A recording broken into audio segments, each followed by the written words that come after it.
Welcome to InstantGMP, where quality control and inventory management work hand in hand. Here's an overview. Each inventory receipt can be analyzed using the quality control function. Samples can be registered directly from inventory and an active test protocol can be created automatically. When a sample is checked in and the QC testing is completed, the results flow instantly into the QC tab of the inventory receipt, keeping quality data and inventory records perfectly in sync. Let's start back at the beginning.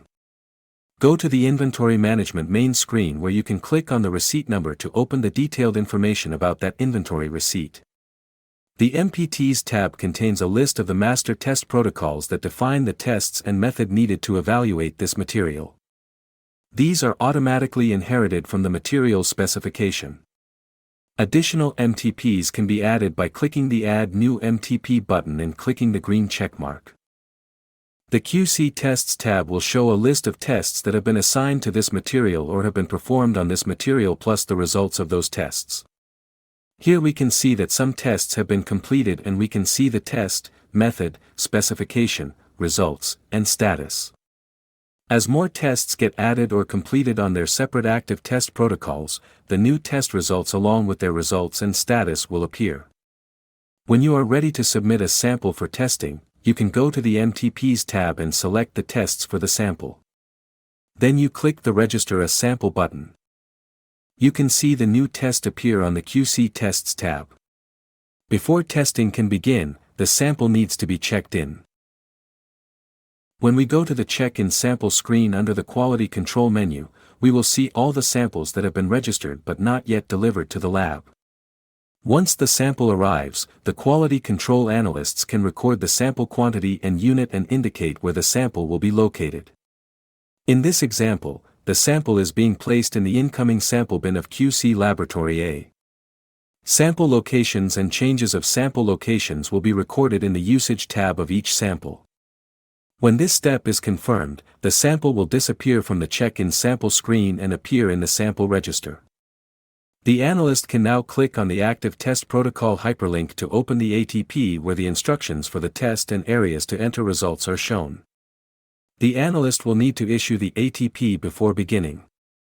This allows the system to verify that an actual sample is ready for testing. The QC analyst can check the Personnel tab to see who is authorized to work on this test and who is authorized to be the ATP reviewer. They can check for any required actions or materials and confirm what equipment will be used. The Instructions tab will show the individual steps needed to complete testing and enter results. When they click the edit icon next to a step number, they will see the details for that step. As they complete each step, they click the Confirm button to advance to the next step. When they reach a step that requires a result, they can enter that value directly. They will compare the result to the acceptance limit and indicate whether the test passes or fails. When all the steps are completed, the results will appear in the QC Tests tab where a green, yellow, or red status indicator quickly shows if the test passes, is pending or fails. The same test information will now appear in the Inventory Management section in the QC Test tab of the material that was just tested. As additional tests on this sample are done, the new results will show up as well in this Inventory Items QC Test tab. This video demonstrated how a sample can be registered from an inventory item, with test results appearing in the inventory record. With quality control and inventory management fully integrated in InstantGMP, your testing is traceable, visible across the system, and compliant. Thanks for watching, and we wish you the best in your GMP compliance journey.